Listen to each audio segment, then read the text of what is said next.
For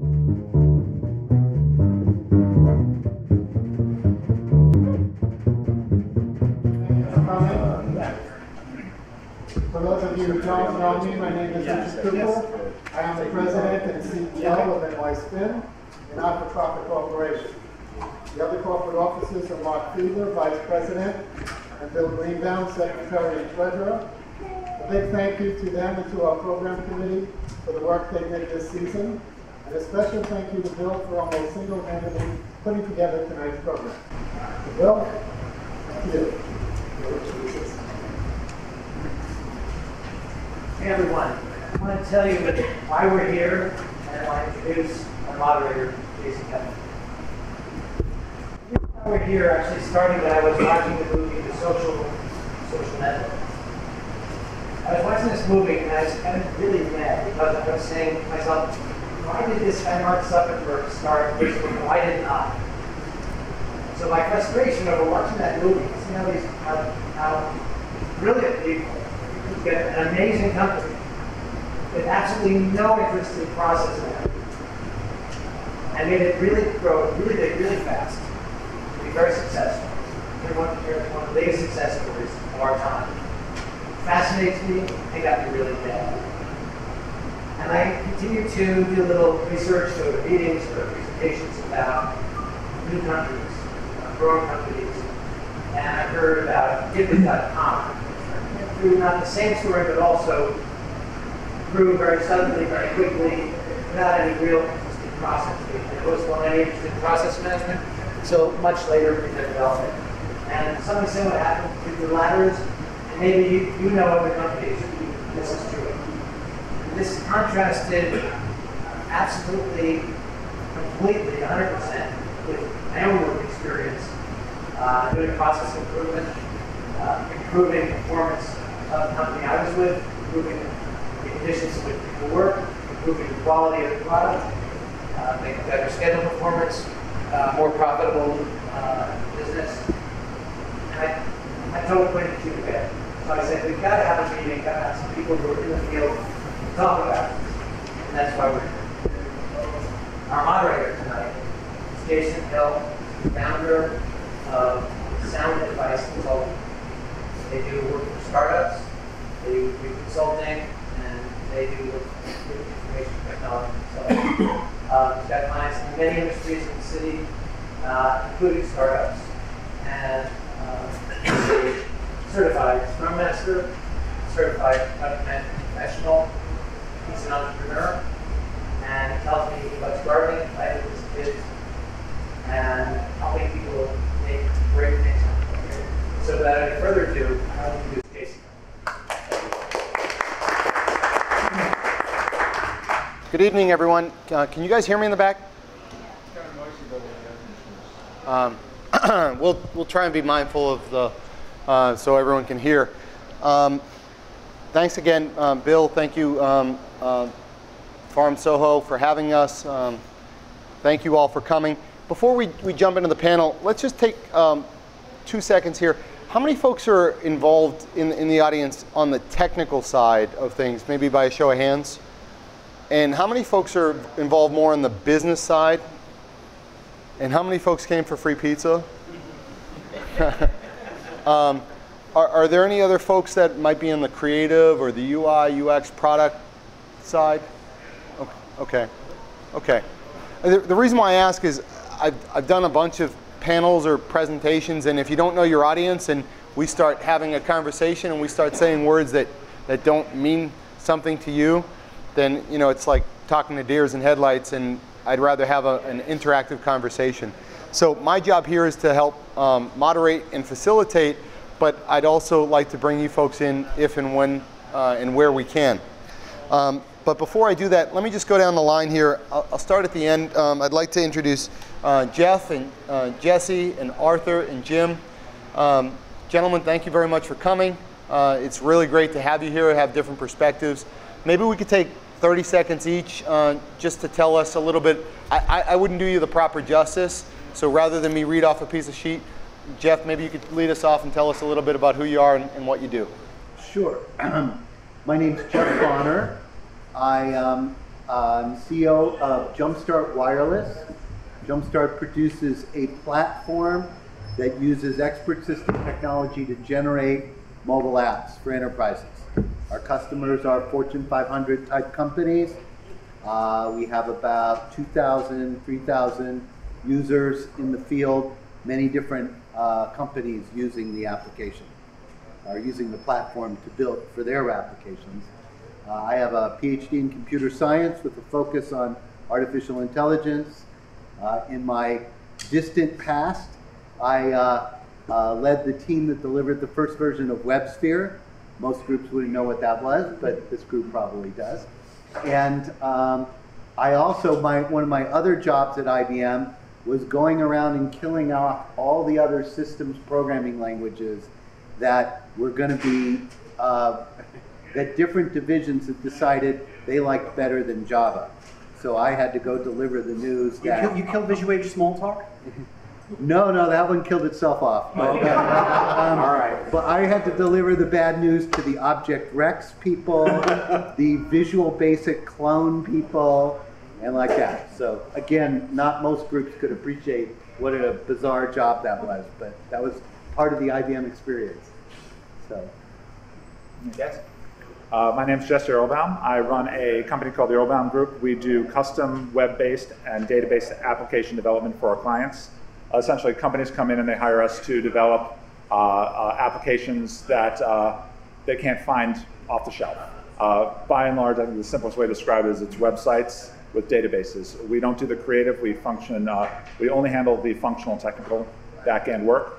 And I think one of the things that's relevant in terms of my experience to this particular panel is that while we do our own project management, a good proportion of the time, our team doesn't work autonomously. We're often part of a larger dev group at our client side, so we end up becoming involved in their process as well. So we kind of see it from our own side. We have our own internal way of managing projects, but we're often in a situation where we have to abide by the project management of our clients. So we kind of get a lot of different feel. In terms of my personal background, I come from the programming side. I'm a programmer, geek from way back when, and so that's how I got started in computers. Hi everyone, I'm Arthur Bierer. Excuse me, a little bit of my voice tonight, but I am the CTO of Vesterly, and we do lead generation and marketing software automation. We're a startup. From my distant past, I competed with IBM. Actually, I worked at Microsoft back in the day. Back Netscape versus IE, I was on the first IE 1.0 team. We built IE. After IE, I went to work on something called .NET, C# at the time. It used to be called Java, then it was called Cool, then it was called C#. So, and then I got a chance to work for several acquisitions that Microsoft acquired. So a mid-sized company in Denmark, got to see how they run process over there. Got to work with a smaller startup that was acquired here at, in the advertising industry here, right down the street here, actually here in Soho, a company called Massive that was acquired by Microsoft. And then I went off and did consulting for a few years, consulting with early stage startups. And now I've been working as a CTO. In terms of experience, I really got to see both ends of it. You know, running large teams with large processes, and seeing how that works, and dealing with 1-, 2-man, 3-man startups and trying to figure out how to apply some of these processes over there. So I'm interested to hear what everyone's perspectives tonight on these things. Thanks. Hi, I'm Jim Menard. I'm the VP of Engineering at nRelate, which is a company you've never heard of. But we provide contextual link recommendation. So when you read an article on the web, you get the box at the bottom that says, you may also like these articles. That's what we do. So we're on, we have 2 other competitors that are larger than us. We're coming up there and going steaming towards number 1. We're on 100,000 websites. We serve over 4 billion impressions a month. We do some serious mathematics in the background to try to figure out what's relevant.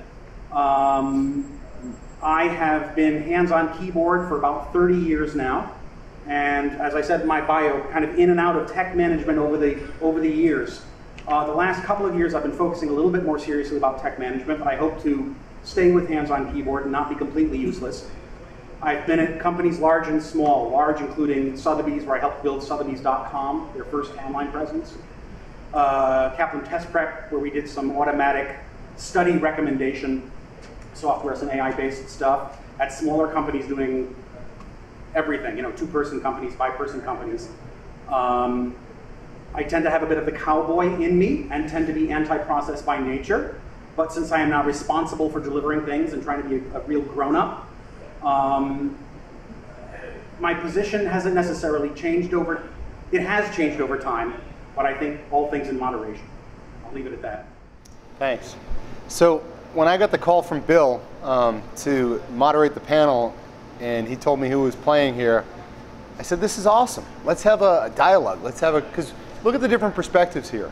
And we're going, you know, toe-to-toe, big company, small company.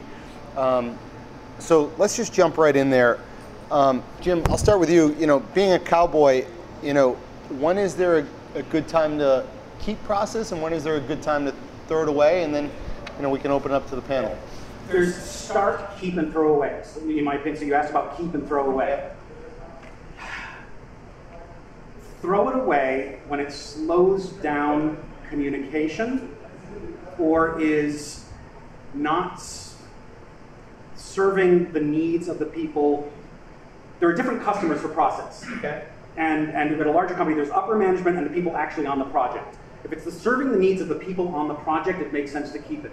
If it's only serving the needs of upper management, saying, I've got X dollars to spend and you will have it done by this date, then it's not worth it for the team. Doesn't mean they're not forced to use it, but it's not worth it. Got it. Arthur, being at a startup, you know, you've also been at large companies. From your perspective, you know, at what point do you phase it in and grow the process and build the structure? Yeah, I find that really interesting because coming to Microsoft when I first left and working with these early stage startups, and you know, at Microsoft we've got a whole litany of processes and tools for these processes. We've got TFS, we've got various things for reporting to upper management and lower management, helping individual engineers. Half the time, one of the things I did, I left engineering for a few years and did product management. And I found that you just needed managers to manage process, essentially. There was so much work. So when I came into the startup space, I thought, oh, great, we can ditch all of that. And we can go cowboy, like you say. And the first place that I found that you actually really need process and you really need some kind of specification is hiring offshore, whether it's offshore contractors or offshore employees, or dealing with any kind of remote situation. So that was one of the first things I individually hired and built offshore engineering teams. And at that point, you needed to pass them a spec because you weren't in the same room with them. At the same time, when you're dealing with highly talented people in the startup community, the engineering community, they have things called hackathons, which I think everyone's familiar with. And you've got these brilliant guys all sitting around coding something. Let's see if we can build a new compiler tonight. And it's amazing what you can do without process.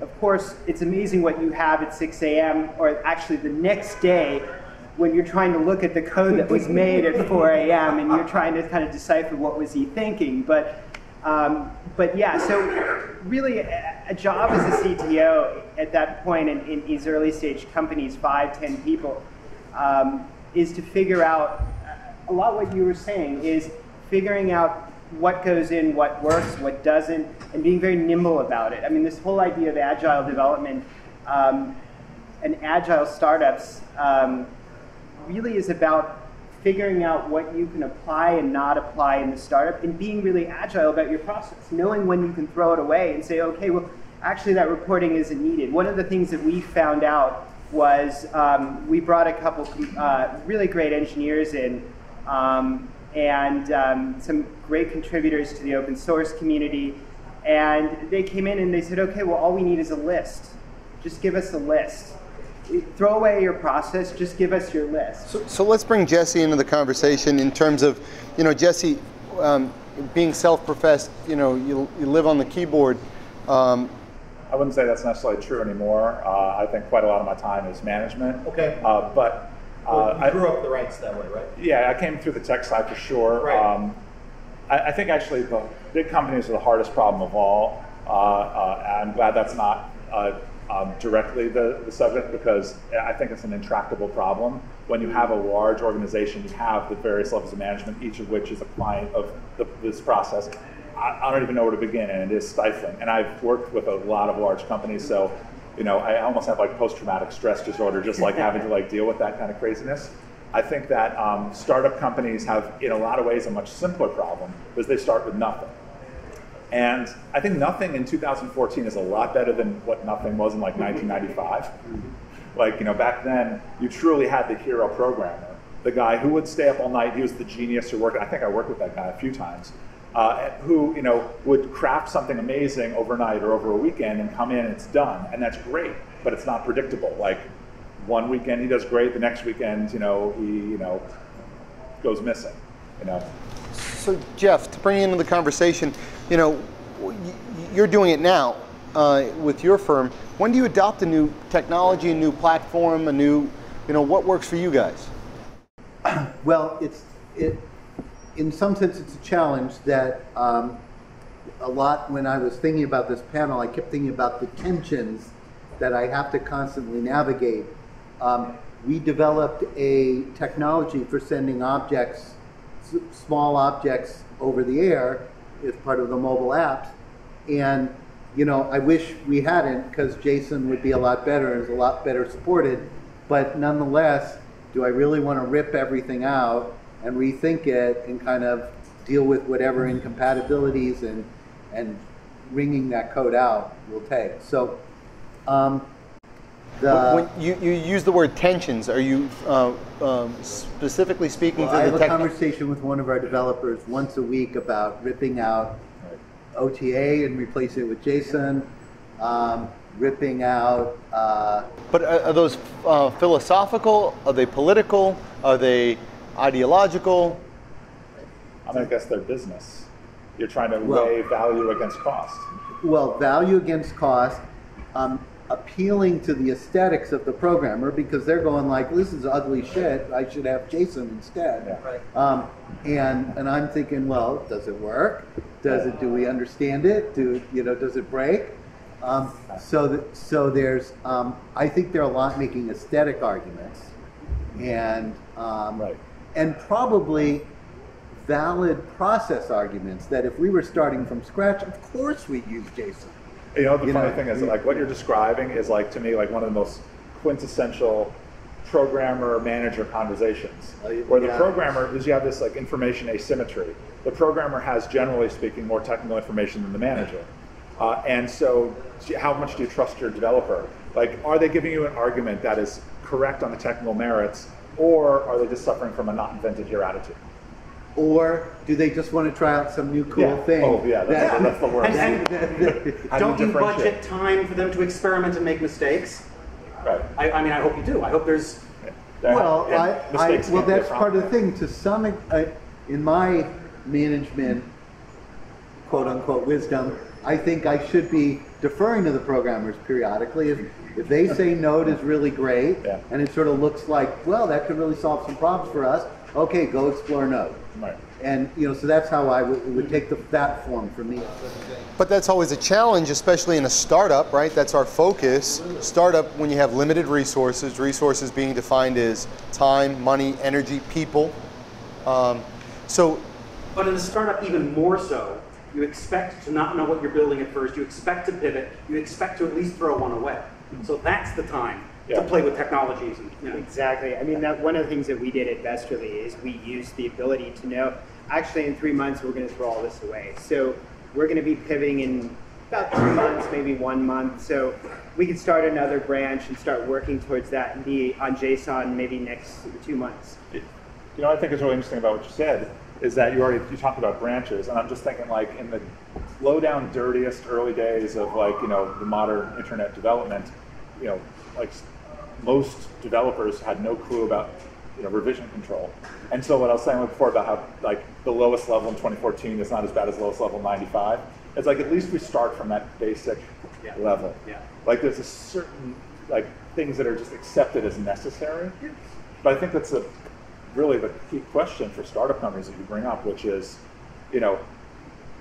what is the lifetime of this code? And you don't want to overbuild. So if I may, we're relatively deep in the technology side. Let's shift gears a moment and talk more about the human capital, the people component of it, because one obviously can't happen without the other, or not yet anyway, fully. So how do you determine, from your perspectives, when to ramp up? And it's not just you got the round of funding, put the gun to the back of your head and turn over the hourglass. Well, for me, one of the big issues is culture, is creating and promoting a certain kind of culture, and that means hiring certain kinds of programmers. We have a product that sort of has a meta level and a platform, and a lot of programmers just don't get it. Just show me the specs, and I'll write database tables and they have a certain methodology that's just not going to ever fit in our culture. And so for me, it's very important to create a culture and to grow that culture and to kind of keep inculcating. And so even if new people come in that don't necessarily understand all of it, the whole, everything they reverberate against inside the company teaches them to. No, that's a very good point, because one of the things I work a lot with recruiters for bringing talent into my engineering team. And a lot of things I feel is recruiters bring people in from industry, and they don't necessarily have the candidates trained up for life in a startup. And so a lot of people come in with that methodology, okay, where's my spec, where's my process, and they're in for a turn. They're going to be up till 4 a.m., trying to deal with last minute things, and this is a startup. Things are going to be flying around, and you're going to be into the storm. And so that mindset takes a little bit of time and transition for people to learn. I don't want to bother understanding the customer's thing, because the QA department will do that. So I don't know how to set up data that would test this, because that's not my problem. So you got to train people there. Along those lines, we're seeing a lot of folks make the transition, especially here in New York City, where you had large corporation. People are starting to make the shift to go to Silicon Alley. Some folks here have done it themselves. What kind of recommendations can you make to those individuals that want to make that shift, and to hiring managers out there that are looking to hire them? When you say make that shift, what do you mean? Make the shift to go from corporate America to, like Adam, to work at a small company. Adam made a great point before, Arthur made a great point before about, staying up to 4 a.m. or not having, I use the joke, the TPS reports, where there were, thank you. But large corporations. I remember I spoke to Google when they were still up in Times Square, and they wanted my help, and they had a 7-week process, and they had intern by vote by committee, 7 rounds, pull some teeth, do a root canal, But this stuff doesn't work, especially as the market starts to heat up. I've interviewed people from large companies, and the one thing I'm looking at, this is going to sound so corny, but the one thing I'm looking for is passion. They're excited about what they do, or excited about doing something new. That's the one thing I think that is common among all different skill sets that are in startups, is wanting to get up in the morning and wanting to be there. Passion. Let's go down the line. I think for me is making sure that they don't have a chip in the back of their head. And we used to joke about that back when there was something called the Borg, and we talked about when you're at Microsoft, everyone thinks and walks the same direction. And I think the biggest thing is we want to see someone that realizes that it's an internet now and it's very open. Do they blog? Not just if they blog, but do they have a GitHub profile if they're engineers? Are they working with open source communities? One of the things that's most amazing about it is some of the people in the open source communities are more talented, some of the engineers working at Google and Microsoft now. And Microsoft and Google are bringing open source engineers in to help them consult. Sure. Actually, you said the magic words. I mean, open source. I'm an open source developer. I'm an open source shop. And first off, I'd just like to say your question was, when do you hire? And I got to say that, like, from a pure business point of view, I hire when I'm in pain. When I get to the point where I absolutely cannot produce any more work and I have to in a fixed window, I'll go to hiring. Hiring new people is the biggest risk. My company is very small. We have 7 staff. So adding one person is a huge impact on the overall blend of the work we create. And also from my own project management process point of view, I decided a long, long time ago that I only really felt comfortable working with people who were at a very high end in terms of not just their technical ability, but their communication ability, because I want to disintermediate myself from the loop most of the time, which means put my staff directly in touch with my clients, which of course are 2 of my most precious assets. But open source, when it comes time to hire someone, to me is one of the easiest things in the world, because back in the old days, we'd ask for code samples. Now I want to say, show me your GitHub, tell me about a project you worked on, passion.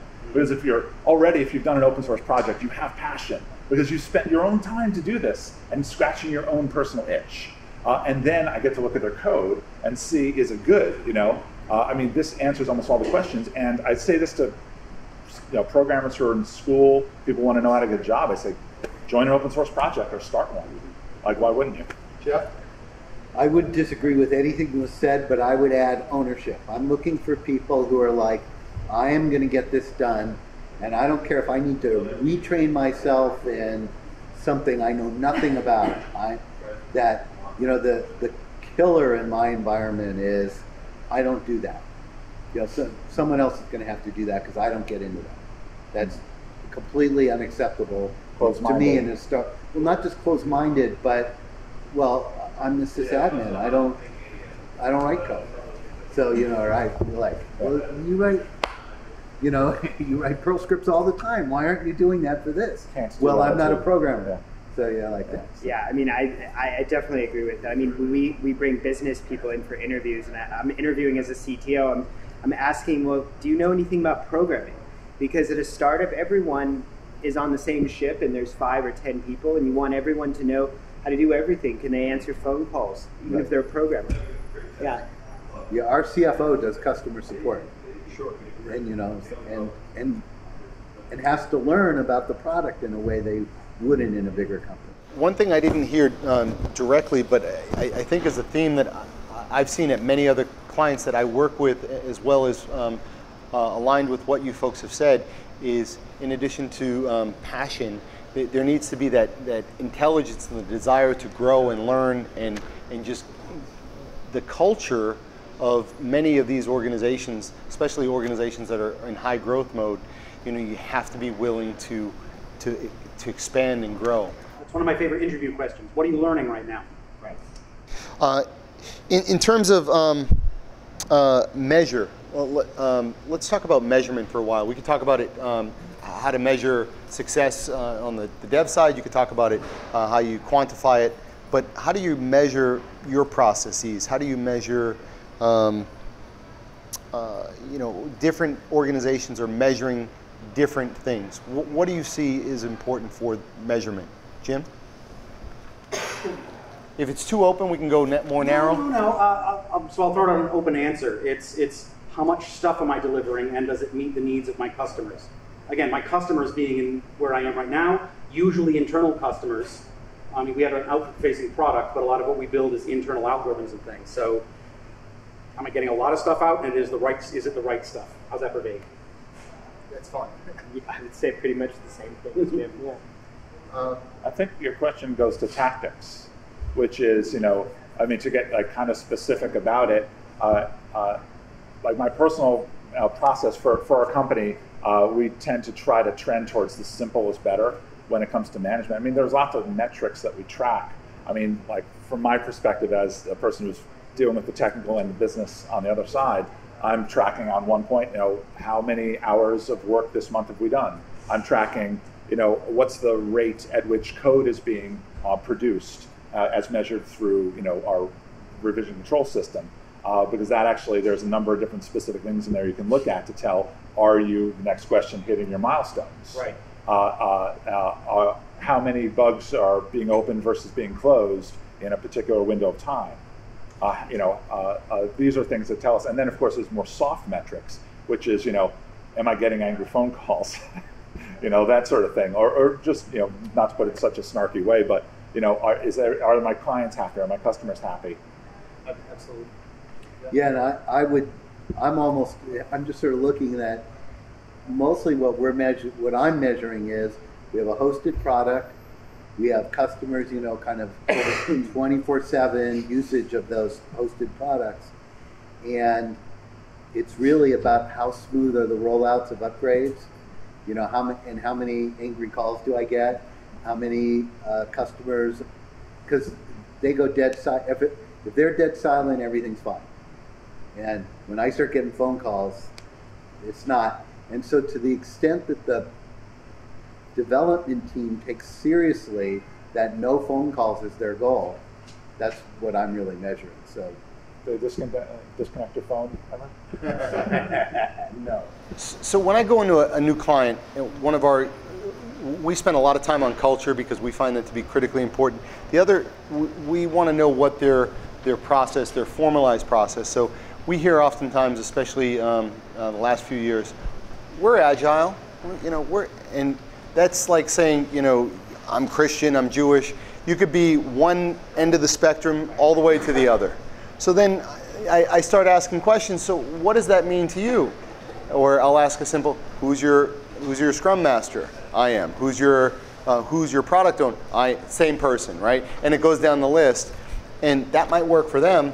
What are you folks doing? And do you have any recommendations or thoughts for sharing with us? Yeah. Actually, one quote from, I think Kent Beck said, XP is a kind of precursor to Agile, not quite. But if you're doing XP by the book, then you're not doing XP like a book. Right. The whole idea is you're supposed to adapt it to your own company or circumstances, which is what we've done. We've got small a Agile, which means nothing more right now than stand-ups and milestones, and we've just started 2-week sprints. And over time, we'll start adding some of the other things that work for the team without getting in the way and without slowing them down. But that's what we are. Yeah, I would say we calibrate it to the needs of the moment. I hate to say it, but I thought a long time ago waterfall is dead, right? But waterfall actually makes a lot of sense sometimes in startups. You have something called an MVP. You have a big rollout. Everyone comes to the MVP. You have another MVP or MVP2 or something like that. So especially in early stage. Minimal viable product. Yeah, especially in early stage, I found that waterfall combined with some agile methodologies worked really well. Sure. And we try to do some hybrid. When is the next big demo? When's the next big rollout? Let's queue up some things, but at the same time, let's be releasing every single week. Let's keep our scrums every day. Let's be responsive so we can manipulate our schedule day to day, hour to hour as needed. I kind of regard myself as a happy curmudgeon. And by which I mean, I honestly believe that Agile, XP, and everything else, they're all part of the same thing, which is there's only like a few different specific tactics, and it's all what I'll put under the umbrella of professionalism.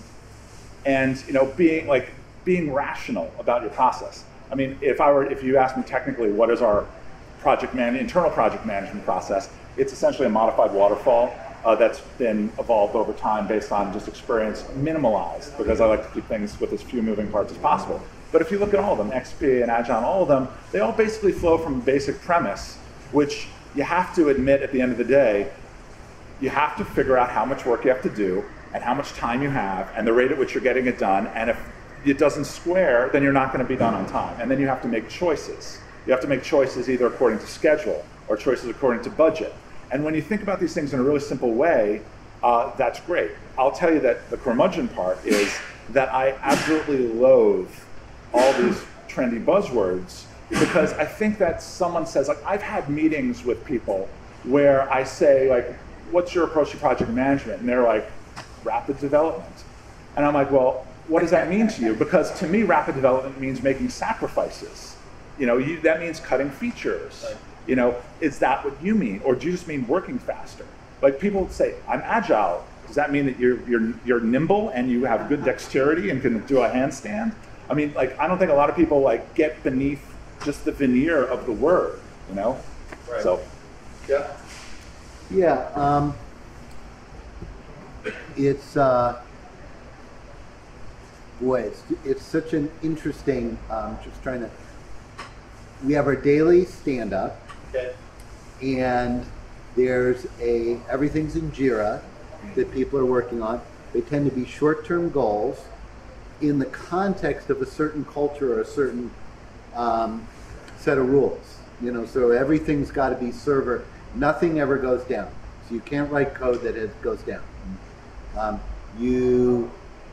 It's a platform. So you can't deliver something for one customer that this other customer isn't going to get as well. So against that aesthetic or sort of design rules, people are doing various things to add a feature that a customer wants, or to integrate something that one of a customer's individual thing. So I guess it's an agile process, but with this, there's a lot of little interleaves sprints depending on the customer. So these 3 developers are working on something for that customer, and that's got a 2-week deliverable. But this other guy might be working on something else for a different customer, and that's a 1-week thing. So you mentioned Jira. It's a great tool. Are there other tools that you use? And let's go back down the line. Any best recommendations on what you folks like? Jira, we're pretty much fully transitioned to Git. We were on, what was the one before SVN? CVS. CVS. Then SVN. Now we're transitioning to Git. So it's like, that's a place where the developers say, oh, you got to do Git. Okay, we'll do Git. You know, I kind of, you know, for whatever cost it is, they feel good that we're on Git. Yeah. So there's that. There's Jira. There's a lot of internal tools we use, like to measure the performance of the server under certain circumstances. Here's something that's really important in our environment. I don't know if this answers your question, but it just occurred to me that we do a lot of. One of our goals is that no matter what goes wrong at the customer site, we can recover it for them. So we're famous for they lost half a day's of the input from our system to SAP. They lost it. And we can say, oh, no problem, we'll play it back for you. And so building tools that do that is part of that kind of whole culture. So some of these are homegrown tools. Do you have, while you folks go down the line and think about or answer the question, are there any also collaboration tools to the non-technical or the business side? If there's nothing else, Jeff? The other tool we use enormously is Google Docs. For everything. Yeah, for collaboration, Google Docs for sure. I mean, we've kind of gotten down to a lowest common denominator set of technologies. Yeah. We use Bugzilla still, you know, because there's never been a bug tracking system that anyone has ever liked. It's just degrees of hating it. Like, why did they ask me all these stupid questions? I don't care what the platform is or whatever. So we just figured might as well stay with the devil we know. We've used Jira before, we've used others, and they all suck. And then, of course, Google Docs you mentioned before, revision control, Git, same story as you as well. That momentum, usually it's developers saying, can we use this, and it's fine. And in terms of project management software, we used to spend a lot of time messing with Microsoft Project and others, and it just got burdensome. And realized that like it provided very little value. And then I also started having a lot of problems getting lost in the weeds trying to manage, you know, Gantt charts, which served, again, your first point was the amount of like managing up you have to do to convey this information. And these stupid charts produced no value to the ultimate product. They only provided value to other people in this tree. And it just became just annoying. And then at my maximum level of frustration, I think I told you my observation, like I had this moment of clarity where I realized if I can't manage a project with a piece of paper and a pencil, I can't manage a project. And you know, do a little better than a piece of paper and a pencil, but not a big software system anymore. So I just remember my days at Microsoft where we used TFS, which I still to this day feel is the root of all evil. Using TFS in a large organization was sort of like steering a large cargo ship down the Hudson River and trying to stop and having to go 2.5 miles before you can stop. I would literally see my engineers at Microsoft twiddling their thumbs and waiting for the umpteen meetings and preparing everything in TFS before they could actually implement what they wanted to implement. In our startup, we use sort of a top-down, we use Excel/Google Docs for our MRD, which I find really helpful even for a startup to have a little bit of an MRD, so you can force your business team into that 6-month, 1-year thinking. What is this startup going to be like in a year? It's really helpful when you're talking to investors. Then as you move down the layer, what we try to do is we try to tie what's in TFS up to the epics in Pivotal Tracker, which we use. Sort of a love-hate relationship with Pivotal Tracker. A lot of my engineers don't like it. My business team does like it. And sort of the management in the middle, we like to use it to kind of figure out where everything is for the week. And then GitHub and Git sort of on the low layer, because everyone loves GitHub at the engineering level. It's so easy. I had an open source developer working with me.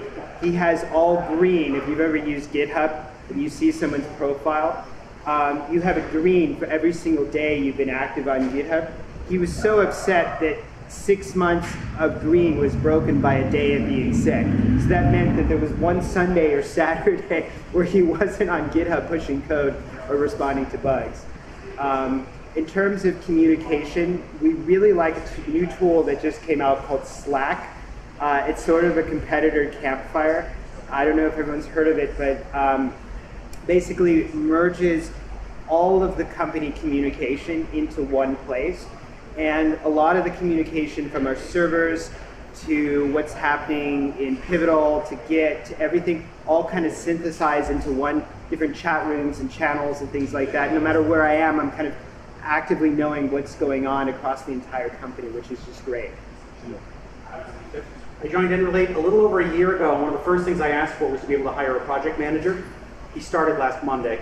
It took a while to get the head count and then to find the right person for us. So when I joined, there was almost no process. It was email, but everybody was sitting together. Email, a wiki, which is a wonderful place to dump information, but it gets really chaotic really quickly, so it's difficult to manage. And email and Google Docs and stuff. I introduced Kanban boards, which seem to go very well with the team. We're evolving from that now to Jira. The team feels that that's going to better serve their needs for tracking bugs and new features and things like that. And then usual Git, we use Google Chat for chatting offline and things like that. Other than that, nothing else particularly magical. Well, the project manager is going to be able to decide whether he wants to bring something in to track resources, people's time and things like that. Sure. I'll add, from our perspective, what we use internally in addition to collaborating with our clients. From an internal perspective, we're using Salesforce, and it took a considerable amount of time to take Salesforce and customize it, but now we have 360-degree view into most of our team sits virtually, but now I have total view. At the end of the day, I get my report on what activity levels are being measured, to what we were talking about before. Now, externally with clients, one thing that we found, and we actually took it from a technology software client, we're using the Trello board, which is a fantastic means of collaboration, and it takes all that email communication and moves it into a centralized location, and then you have that feed on the specific card. So I thought that I'd add 2 cents there. I'd like to bring the audience into the conversation. Does anyone have any questions on what we've discussed so far? Anyone have any points of clarity? Want to ask a question that is totally not violently disagree? Yes. One thing that I've noticed with Agile, it seems that it throws away this concept of requirements management. Having these are the business requirements of what this application is going to do, and having some type of traceability to what it's actually built. When I used it in the past, it was great on less agile stuff because we knew what we built was what we could sell to the customer. We could use it for the product catalog, sell the customer, and descriptions of what the product was. Because we knew what it did. Because we had a list of what it did. Does anybody want to take that? So I noticed in Agile, you end up just with this huge list of stories, but you can't really put it together into what does it do? Yeah. Because it's all just a mess. I've personally run the gamut between doing small specifications, though I've never really personally grok the stories thing. To me, that's just too small, but I know it works for a lot of people, so it's my problem, not other people's problem. I've done smaller specifications, and I've done mega specifications. I think my record for a large project was about 270 pages for one specification. And let me tell you something, that doesn't work. and it's like, I've tried a long time to figure out what is a specification which is too big, and I've come to the following conclusion, that your specification is too big if by the time you begin implementation, you can't remember the first meeting.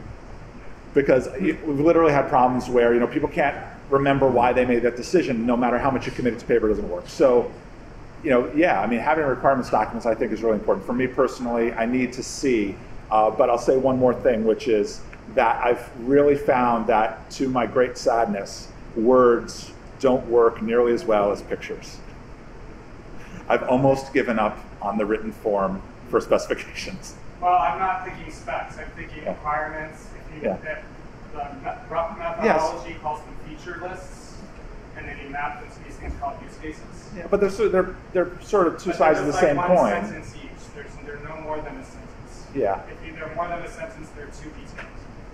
Usually at a startup. And that worked out. It worked out great on the projects I worked on that were non this new agile stuff. The new agile stuff, they don't want to even.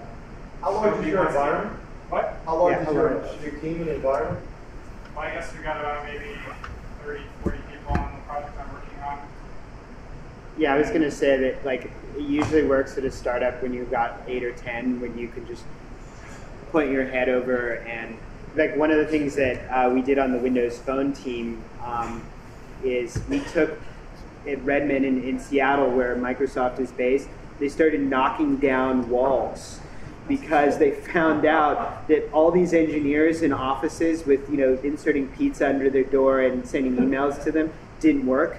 So they essentially knocked down all the walls, and very senior engineering staff actually just put themselves in an open room surrounded by engineers, and they found the productivity just shot through the roof that way.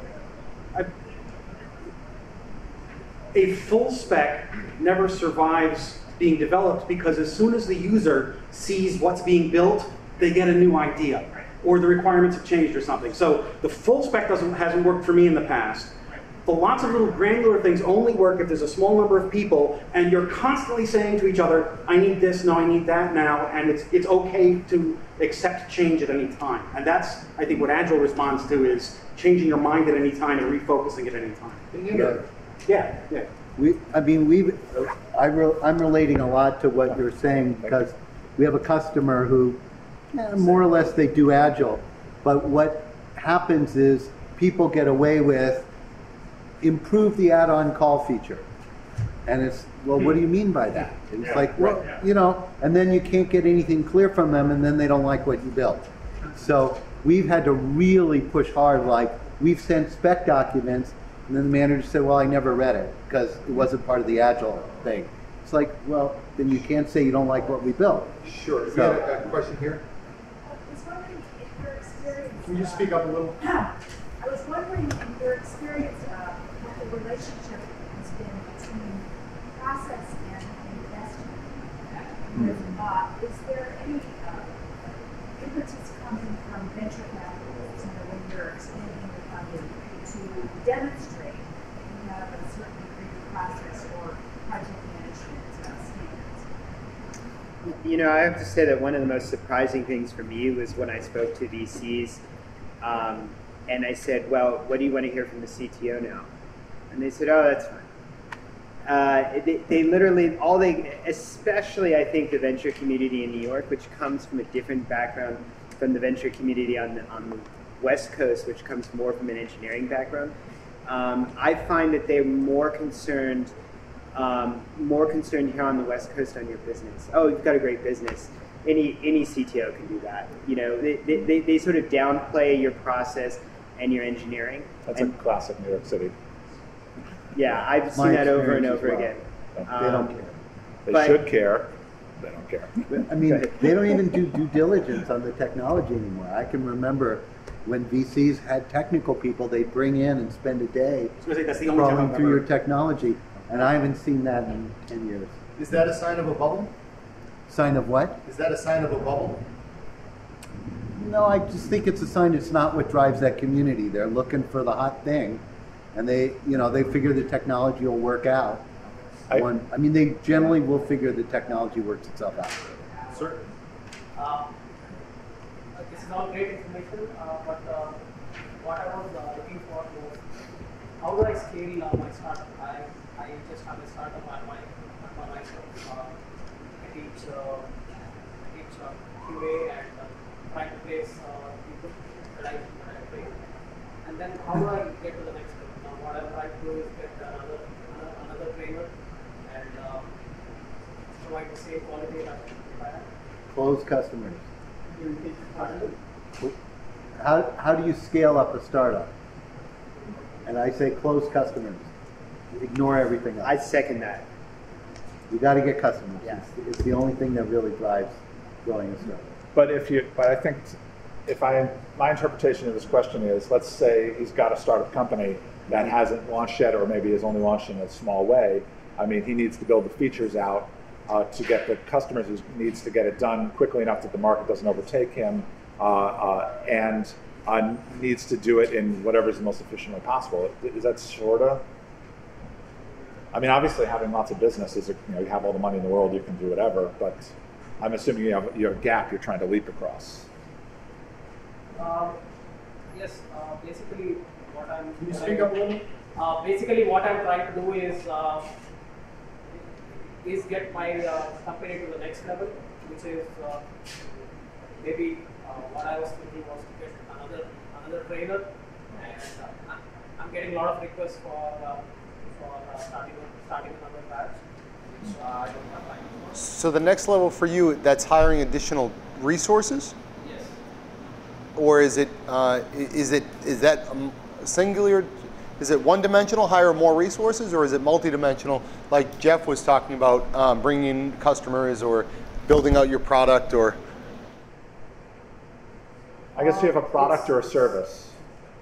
It's a service. So right now your biggest is hiring talent, bringing on additional team members so you can go out and service your market. Yes. Yes. Okay. So your question is, how do you find more talent? How do I find? How do I serve the growing needs of my customers, which I'm not able to handle on my own? Huh. So it's 2 days. Got it. So I assume money's finite, right? Like if money were infinite, this wouldn't be a problem, right? Yes. Okay, because I almost feel like sometimes that's the unspoken reality, that you want to do it, but you have to do it in a very limited amount of time, a limited amount of money. So I mean, what you're really talking about is how do you almost fake it until you make it? How do you have the staff to support the customers that you want to have before they're paying their bills? Exactly. Tough call. Well, again, I would actually say get ahead of yourself in terms of getting customers. Take on more business than you can handle. I would just add to that, most startups fail because of premature scaling. So one of the statistics that's common is that startups fail because they try to get too many engineers in the door. Right. They try to hire the MIT architect, but you don't need that. You need customers. So Well, I would respectfully disagree, but from a different dimensional perspective, if it's a services business versus a product business, you need the talent, right? I'm more on the service side. So I'm all about, you have to have that balance. You got to walk the fine line. But if you bring in more customers and you can't service them, and they come into your restaurant and they say, I'm hungry, I want to eat, and you can't, they're going to walk out the door, and to lose that customer is going to be very painful. Because number one, it hurts you now, but it'll also hurt your reputation down the road. Where did you get the people you have now? It's mostly through referrals, and some from social networking. And keep doing those things and ask their friends and their friends' friends. Can I ask you a question? When you say you don't have the time to service the customers and work on your service, build out your service, what are you spending most of your time on? I work a full-time job and I'm building my startup on the side. Okay, that's okay. I understand. Yeah, I completely understand that. I was just trying to see if there was a way you could farm out some administrative things to a part-time person that could free up some of your time. But if you're self-financing, so that's a balance. That's a hard. A lot of clients I've worked with have been, they call them micropreneurs. You have that full-time day job, so you have a roof over your head, you can put food on the table, but you're going after your dream as well. What I tell folks in your situation, you're working 2 jobs, and when you get to the point where you have to start working the 3rd job, to your point, you got to start bringing in additional help. So what that might mean is you don't take the money out of the 2nd business, or you take less money out of your paycheck, or you get an investor, or you get somebody that's willing to, you give them a piece of the action. But it sounds like it's a good problem to have. Next question down back. So contingency planning. I'd love to know any experiences you guys had with things you were not expecting to go wrong and just went horribly wrong, and how you learned from that to put that in the process, to anticipate the unanticipated. And by the way, it's from the lawyer in the room. Well, I think that for me personally, mistakes will happen. And the most important thing for me is to, it's obvious, but make sure that I don't make the same mistake twice. So like recognize when a problem has happened and deal with it. And I think like a lot of it has to do with like personal culture, which is, you know, like I'm dealing with my clients, and let's say I make a horrible mistake. I mean, I've just kind of decided many, many years ago to adopt the philosophy of let the good news travel, let the bad news travel faster. Like I need to be the first person to say something bad happened and take the blame for it. Honestly, oftentimes when it might be the fault of someone on my staff, but it doesn't matter, you know, the buck stops here. But in terms of contingencies, I mean, you just kind of learn from your mistakes. There are certain obvious contingencies, like we're talking about process of software development. So to me, like the most obvious contingency is you have the one developer. He's developed your core system. He's integral to the system. He's your brain of your company, and he gets sick, or you know something worse happens. What do you do then? And there are things. I mean, it's like 2014 is not 1995, and in 2014 we have revision control. We've learned about it. So you need to make sure your code is secure.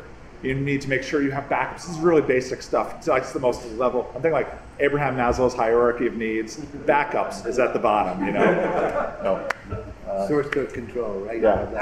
I personally have had some major issues happen, and I agree with you. You know, you learn from your mistakes. A lot of it is on the engineering side. I mean, you need to have, as you start scaling, all those things that you forgot about when you were just getting to that MVP, especially in early stage, starts coming into as you start scaling the business. On an engineering side, continuous deployment is really effective. Every time we deploy code, it's running through servers, running through tests. Every time something goes down, we try to find the root cause, we try to learn from our mistakes, and we move on quickly. Yes? Yeah, I got an easy question. You said words don't work nearly as well as pictures. Yeah. I'm going to steal that. Okay. But I didn't catch your name. I want to give you credit.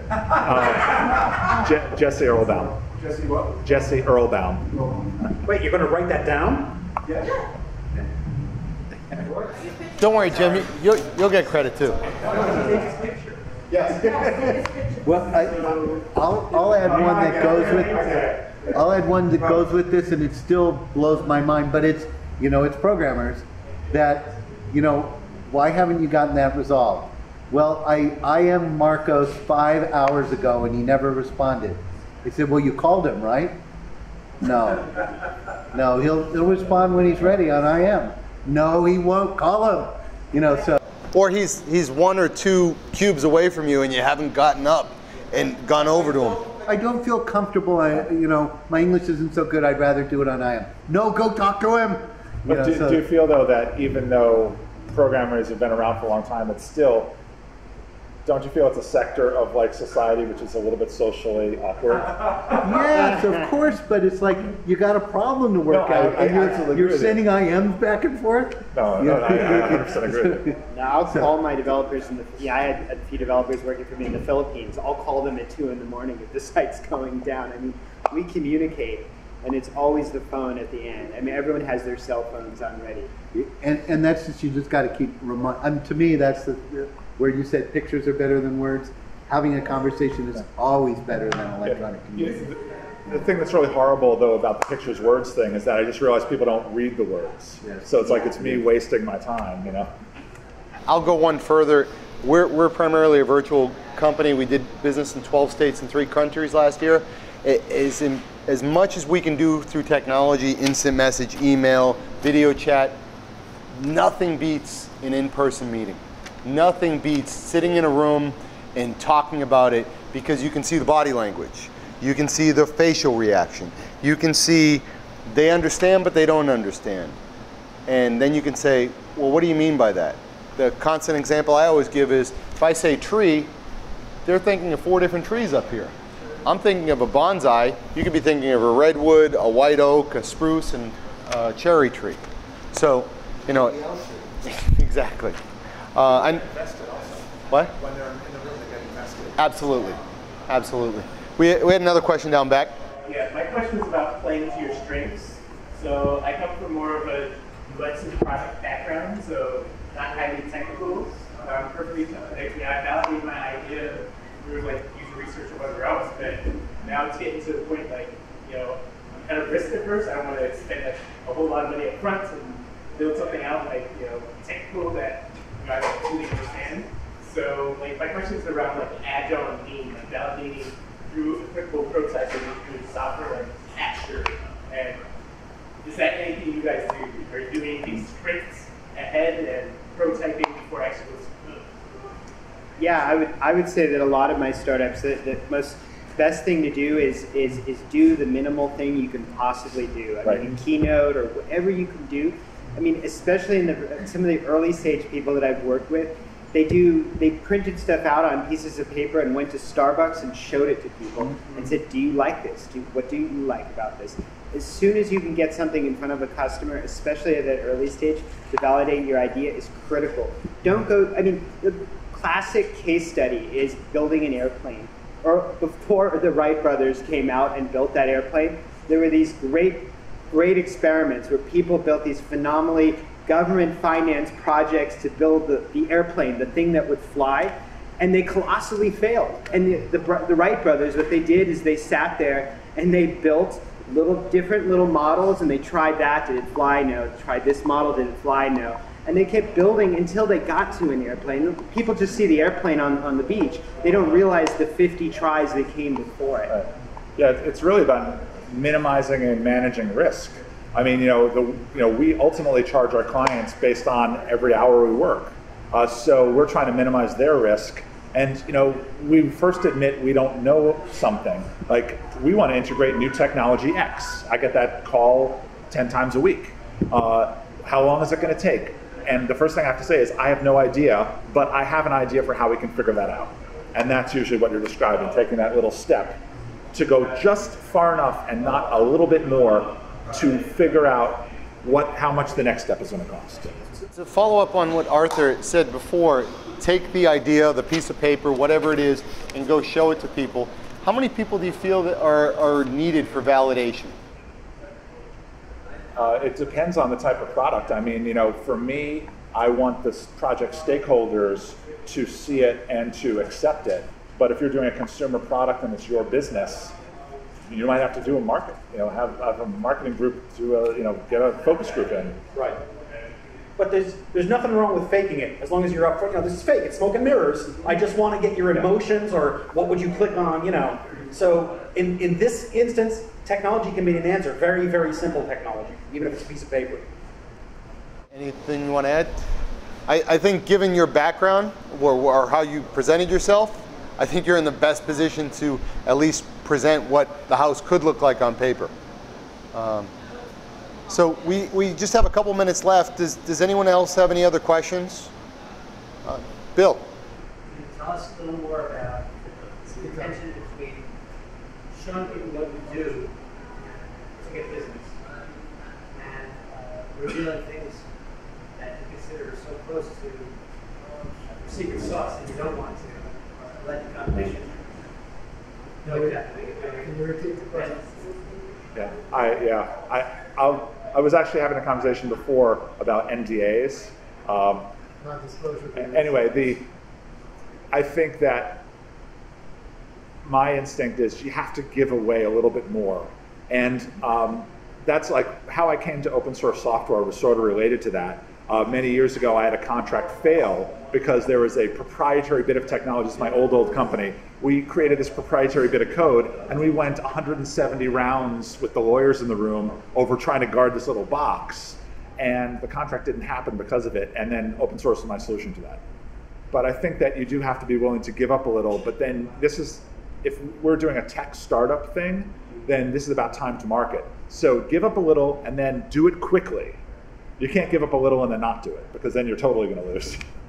And those NDAs are useless anyway. I mean, what if someone gives it up? I would answer that from the business side, not lifting up the hood and showing the kernel code or what have you. I used to be much more closed, but the society and the world, the community that we live in now, it's very open. And once, I can't remember who to quote, but if you've come up with an idea, chances are it's come up at least a couple hundred times around the world, right? We got 7 billion people out there. So statistically speaking, someone else has already thought about it. To your point, it's how quickly can you bring it to market and how well can you execute on it. And in order to do that, you need to have support, you need all these different resources, and you need momentum. So if you have a great idea and you want to bring it to the world, show the world. Our challenge is our two largest competitors literally have 10 times the number of employees we do. So when we show a new feature to a potential client, they might turn around and tell somebody else. We don't do NDAs or anything. So it's just a matter of staying nimble and keeping ourselves focused on getting the thing done and in the hands of our customers first. We talk a lot about the point of if you have an idea, chances are so many other people have that idea. How does intellectual property and patent and copyright courts play into this? We have another week. Yeah, it's a whole nother That's a huge conversation. Yeah. Let me add one more thing. If you're really doing this, I didn't say this, but I can't remember who did. If you're really doing something new and unique, most of you are going to have to beat the world over the head to get them to pay attention to it. I've heard that. I think the thing that I would say is we talk a lot about building moats in a business and how do you build moats, and kind of fitting this discussion really well is process is actually a big part of your moat, because being able to get out there quicker than someone at Microsoft can do, or IBM or Google, is a big part of your competitive advantage here. So if it means showing it to the world but giving it to them the next day, then by all means do it, because chances are your competitors won't be able to plan it, build the process to do it, use the open source software that they're not allowed to do because of internal reasons and whatnot. So I just get it out there, I think is. I'm thinking of Malcolm Gladwell's David and Goliath, where he says that the Davids of the world often win over Goliath. And to the gentleman in the back, his point about playing to your strengths, you have to also make sure you're aware of your competitors' strengths and play against those. Don't try to get in their swimming pool. Instead, come up with something that they probably can't do as easily. And process doesn't have to slow you down. In fact, it can help speed things, especially in a startup. If you can come up with a lean, efficient process, we've done that. We compete against firms 10 times, 100 times our size. Gentlemen, thank you very much. I'm going to turn the floor over.